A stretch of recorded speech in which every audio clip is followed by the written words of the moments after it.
In 3 minuti la nazione siciliana, notiziario del 2 luglio 2025.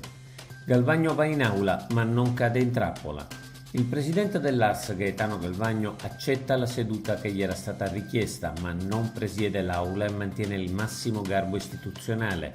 Non parla dell'inchiesta se non per dire che mai ha usato il suo ruolo per interessi personali e di essere totalmente a disposizione dei magistrati.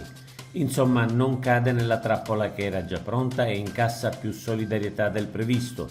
Presente in aula anche il presidente Schifani e tutto il governo. Quando certa stampa rimprovera i deputati amici. Il quotidiano La Repubblica edizione di Palermo è notoriamente schierato, nulla di grave, lo siamo anche noi. Ci colpisce però sempre il fatto che non si comporta da amica dell'opposizione ma da leader della stessa. Oggi evidentemente è delusa dal fatto che, con l'eccezione di Cracolice e Lavardera, nessuno in aula avesse attaccato Galvagno, rimprovera di fatto i parlamentari della sinistra con il titolo Opposizione timida sulle dimissioni. Approvato il DEF siciliano, i risultati della Sicilia.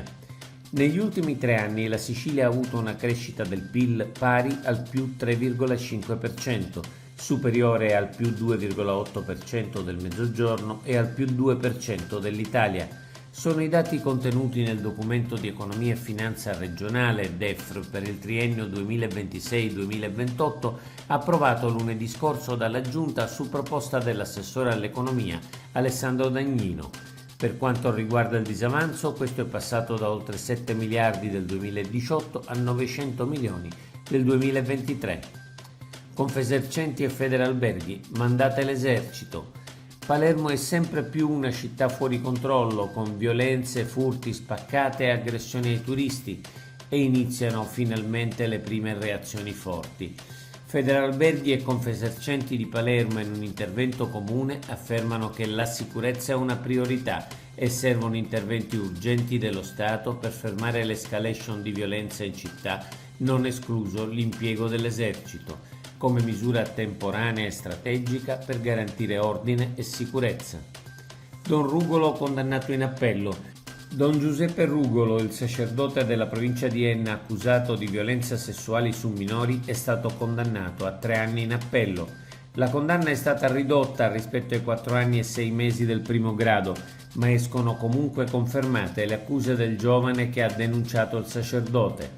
A breve dovrebbe partire il processo per falsa testimonianza al vescovo Gisana di Piazza Armerina e al suo vicario. Si ribalta scuola bus, bimbi feriti. A Palermo una scuola bus con a bordo circa 20 bambini di ritorno da una gita si ribalta dopo aver urtato un muretto.